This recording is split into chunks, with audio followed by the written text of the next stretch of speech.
Rap superstar Lil Durk locked up right now, accused of ordering a hit on a rival rapper, but his defense says the government's only proof that Durk was involved is based on a random video they found on YouTube. And now they brought in music producers who've worked with Durk, and it might just blow up the whole case. Welcome to Sidebar, presented by Law and Crime. I'm Jesse Weber. Did Chicago rapper Durk Banks, also known as Lil Durk, orchestrate a murder-for-hire plot against Quando Rondo that ended with the rival's cousin dead and multiple people caught up in the conspiracy? Well, that's what the government's alleging, and they point to Durk's own song lyrics as proof of his alleged actions. That's what we want to focus on, because the defense says there is a big problem with that Durk recorded those lyrics months before the alleged murder for hire. And unless he had a time machine or he could predict the future, there's really no way they could be about this killing, about this alleged murder. So Durk's team has filed a motion to dismiss the federal indictment against him, or at the very least, release information about what the government showed the grand jury to support the charges in this case. The motion reads, quote, "Defendant Durk Banks, through his counsel of record, moves the court to dismiss the superseding indictment against him in this matter. In the alternative, he moves to compel disclosure of the grand jury minutes and evidence the government presented to the grand jury."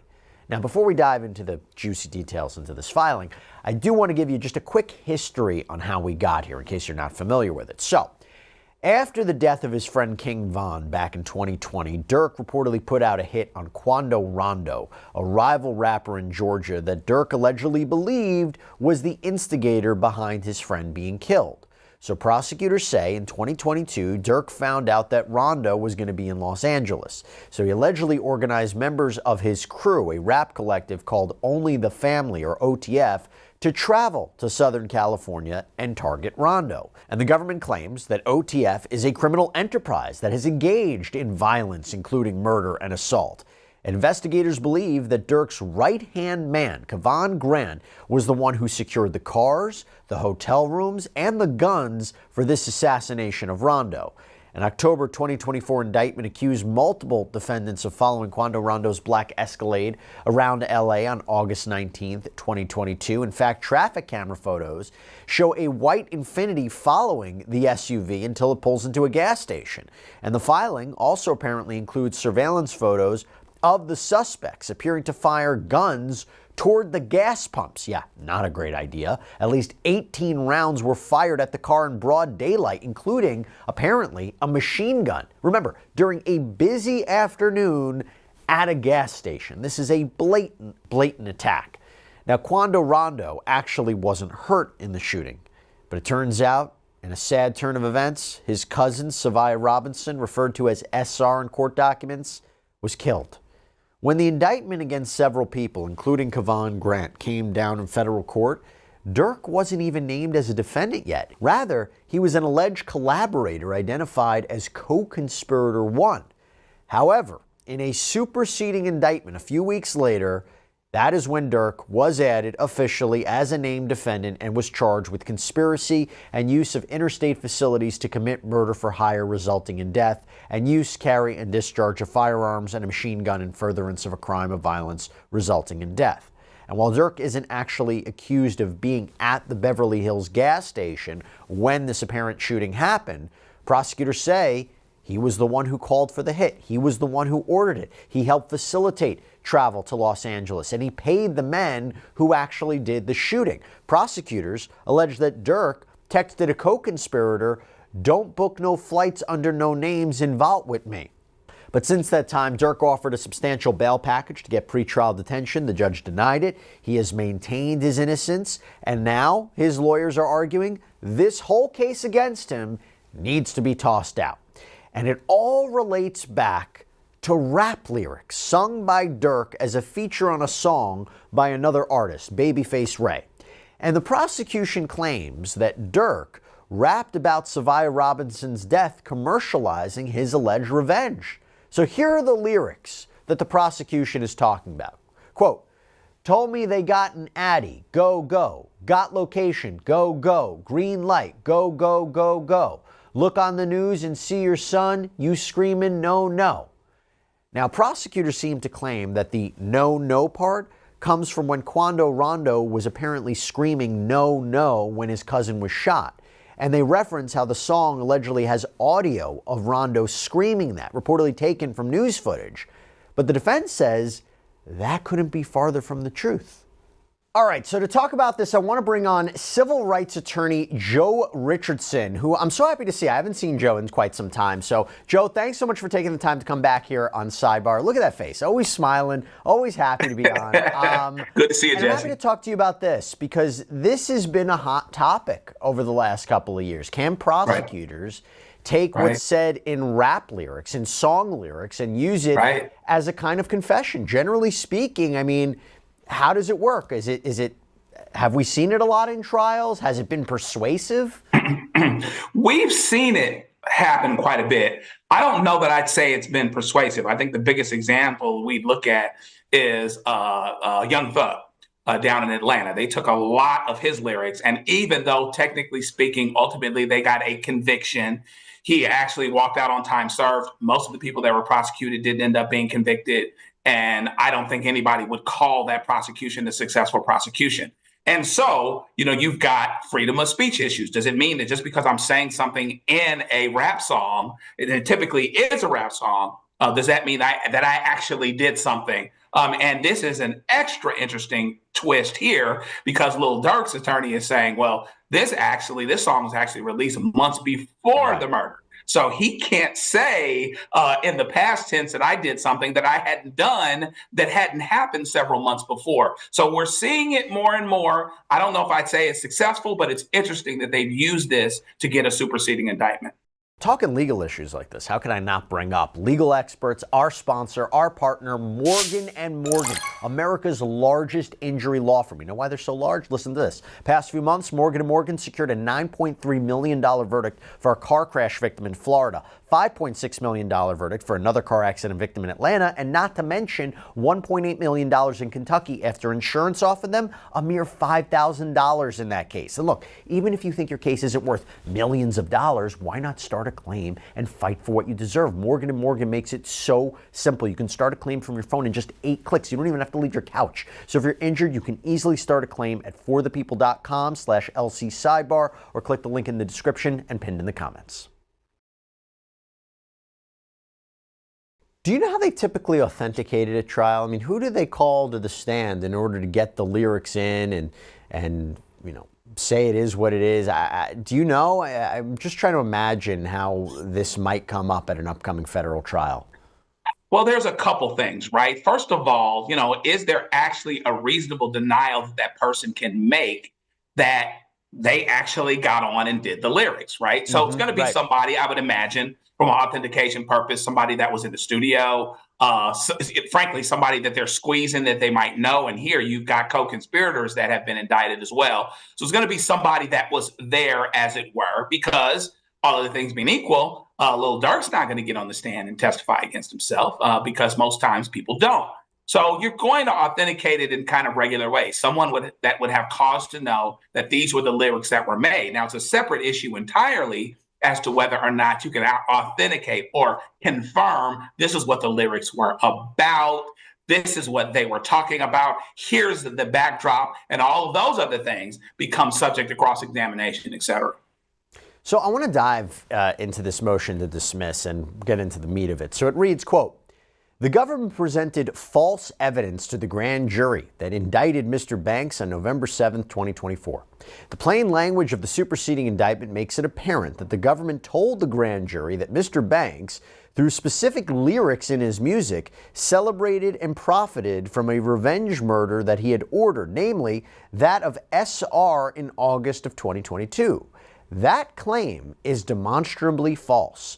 The song the government relied upon as evidence against Mr. Banks, Wonderful Wayne and Jackie Boy, a song that was recorded by another artist, Babyface Ray, and in which Mr. Banks recorded a feature for, could not have been a commercialization of Mr. Banks' alleged murder for hire of SR as the government represented to the grand jury. That is because Mr. Banks recorded the lyrics for Wonderful Wayne 7 months before the incident even happened. The government's misrepresentation in the superseding indictment, whether knowing or reckless, undermines the integrity of the grand jury's true bill against Mr. Banks. The court should dismiss the superseding indictment against him as a result. Now, the defense argues that the court has the power to dismiss an indictment that the grand jury returned based on information that the government knew at the time to be or later learned to have been false. Joe, so you got to have a good foundation here, right? Talk to me about that argument, because I guess the counter argument would be, well, in the end, based on the prosecution's allegations, he did exactly what he rapped about. So it's, maybe it's not necessarily predicting the future. He maybe anticipated what was going to happen and did it. I think that if I'm the defense, I'm going to focus on the misrepresentation, assuming there was a misrepresentation. Right now, it's a horse of another color. To your second point, if in fact the timing of the lyrics was not important and wasn't presented as such to the grand jury. Grand jury typically has a low standard, right? You just need to show probable cause to show that a crime has taken place, and then you get held over for trial. However, if they made a representation or suggested that those lyrics and that song came out after the murder and it talked about something in the past tense that had happened, I think that the defense is strong standing on the foundation and saying, you've made a misrepresentation of the evidence, and fundamentally, this thing is sitting on a shaky foundation, and it can't go forward based on the presentation that you've made. Let me ask you that. If there is even one piece of evidence that's presented to a grand jury that's problematic, does that mean the indictment has to be thrown out? Could the court look at that and say, listen, we don't know if that was the reason the grand jury returned their indictment? It might have been a small piece, but what about all the other evidence they presented? Or is the argument, if you presented one piece of evidence that either was, intentionally or recklessly shown, that was presented, that turned out to be false or inaccurate, is there grounds to throw it out? That's a good question. The standard is low, right? And so the prosecution is not necessarily going to be penalized for every small error or for every imperfection, as it were. Okay. So perhaps it could still survive with the judge saying, well, we don't know if that's the actual reason that they did it. However, the problem that they have here is he apparently was central because this superseding indictment makes him a defendant. And before, he wasn't a defendant. He's graduated from not being a defendant to being a defendant. So how is it that this particular piece of evidence isn't key and isn't fundamental? And so, of course, if I'm the defense, that's what I would be saying. By the way, I didn't mention this. There's a First Amendment argument here, right? That this violates the First Amendment. Can you talk about that? Right, for sure. I mean, I'm expressing myself. I can say the things that I want to say in a rap record or any kind of record. And you could go back and there's country records and there are pop records and there are R&B records that talk about all kinds of things. It's just that there's this notion that with hip hop, quote, glorifying violence, that suddenly now we're going to use these things to prosecute them. But does that mean that the free speech, the First Amendment has gone away? No, absolutely not. He can absolutely rap about what he wants to rap about. And that doesn't mean just because the story is violent, just because a Tupac story is violent, just because a Biggie Smalls story is violent, that doesn't mean that ought to be used to in turn put together the cogs to actually criminally prosecute someone, because there is still free speech. Now, the counter argument would be, it's a statement. It's a statement that, is relevant. It's on point with the actual issue, the case. How can we not be able to use it? Same way, if somebody does an interview, like I'm talking about the Karen Reed case, right? She does an interview. Yes, it's a media interview, but technically can be used against you. What you say can be used against you. Let me ask you this, though, about it. If the government was wrong, okay, if the government didn't realize the time frame of it, or even now, they suggest that, it was a problem, we shouldn't have included it. How could they make that mistake, assuming it was a mistake or an error in some fashion? I mean, doesn't that show a potential weakness in the prosecution overall? I'm not saying that's what they're arguing. I'm not saying that's where this is going to go. But if you take the defense's argument as true, that would be a big slip up for the prosecution, no? Yeah, and I'll go out on a limb and say that sometimes prosecutors don't necessarily understand hip hop culture. It's almost like a text without context. So you got to really understand the time, the place, the audience.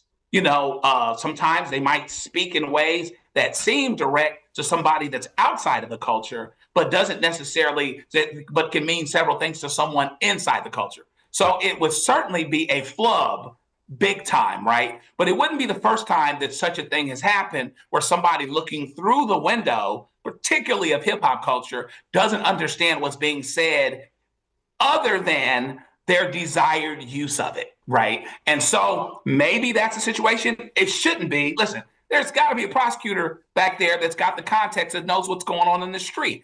They prosecute folks that are in hip hop culture that aren't necessarily rappers. They prosecute folks that are, accused of being drug dealers, this or that and the other, or in gangs or whatever it may be. And as part of that is understanding the language, understanding what someone means when they say something, understanding manner and timing and all those other things. That's part of their job. The mob speaks in a certain language too. In order to successfully prosecute him, you got to understand the language. So there might be reasons for them screwing that up, but there wouldn't be excuses.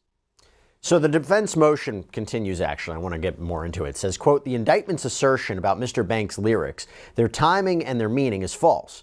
When Banks wrote the cited lyrics, SR's killing was still 7 months in the future. For Banks to have been writing about SR would thus have been impossible.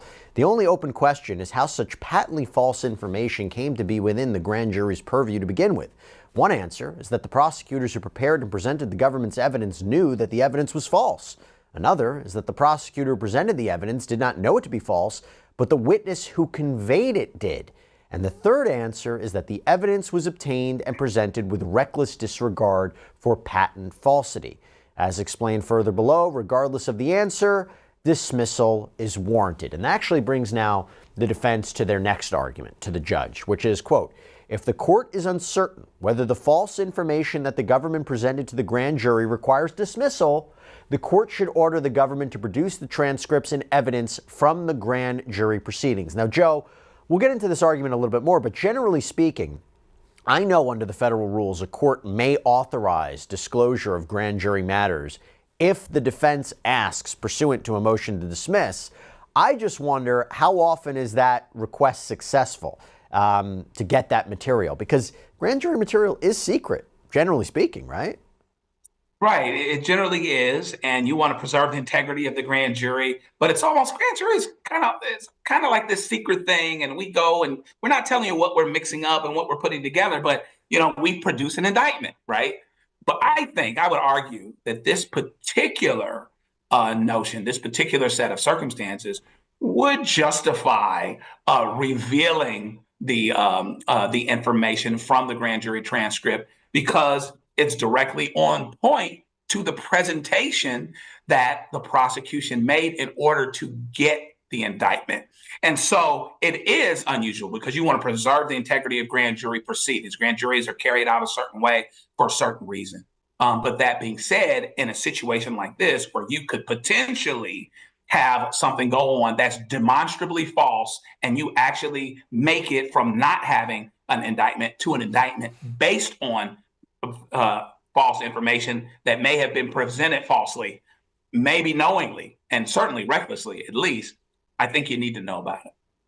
Now, let me continue with the defense's argument here, Joe. So they say, quote, the problem with these productions, however, is that Mr. Banks did not create these videos, and the government has failed to show any nexus between these manufactured video clips and Mr. Banks. These videos were not created nor posted at Mr. Banks' direction. The internet users who posted the videos, including @OTFEdit and @MyMixtapes, are apparent fan pages maintained by people with no affiliation to Mr. Banks or only the family Inc. The court should order production of the grand jury transcripts to clarify whether, in charging Mr. Banks, the grand jury erroneously attributed these or other fan page edits to Mr. Banks, as the government has clearly done. And to bolster that argument, the defense included sworn statements from two producers who worked with Banks on this song and other projects.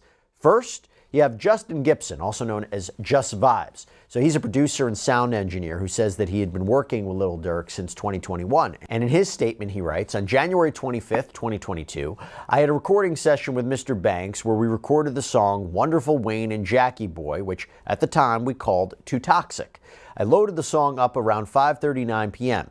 Mr. Banks then wrote the verse right there in the studio, and we recorded the song and finished in less than an hour. Once we recorded the song, I bounced out a rough draft, saved a copy in audio format, and named it Toxic Babyface featuring Lil Durk at 6:33 p.m.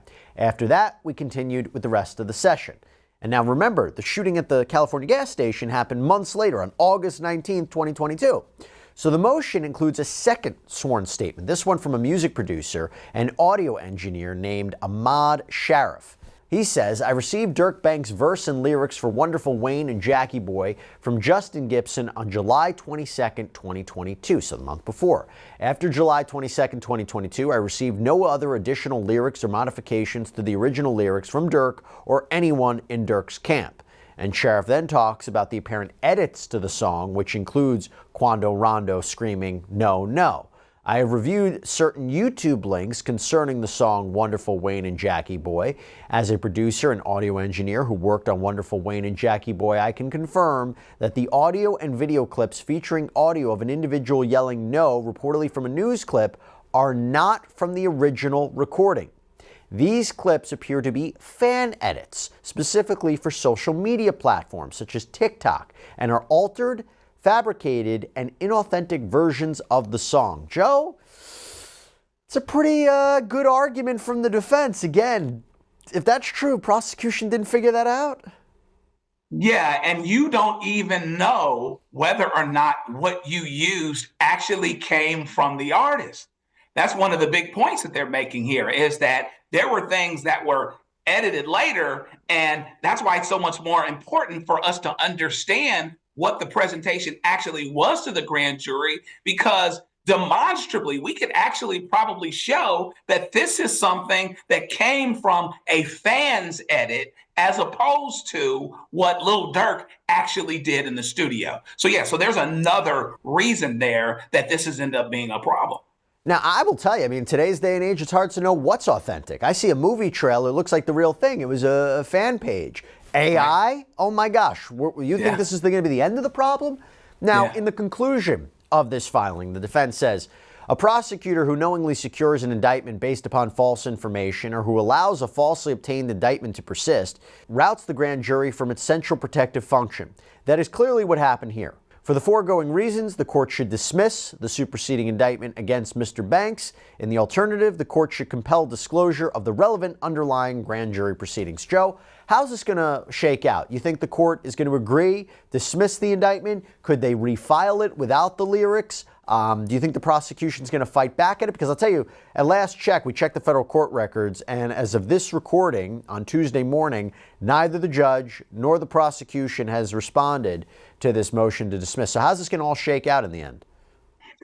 I would think that the defense is going to get one or the other, one being either dismissal of the indictment or a compelling of a review of the transcript, so that they can know. I mean, they've got some pretty good notions. Those declarations under penalty of perjury, of course, would tend to suggest very strongly that what came out and what they are using is not, was done many months prior to the actual killing, and that it might be even in a different form what Lil Durk actually did versus what was actually released and possibly used. Under those circumstances, I think you gotta do something so that you preserve the integrity of the grand jury process. So the defense is hoping for that. In a case like this, based on these particular facts, I think one or the other ought to happen. Joe Richardson, man, I love having you on. Thank you so much for taking the time. It was great seeing you, and we'll see what happens next. It's going to be crazy. Thanks much, Jesse. You guys be good. And that's all we have for you right now here on Sidebar, everybody. Thank you so much for joining us. And as always, please subscribe on YouTube, Apple Podcasts, Spotify, wherever you should get your podcasts. I'm Jesse Weber. I'll speak to you next time.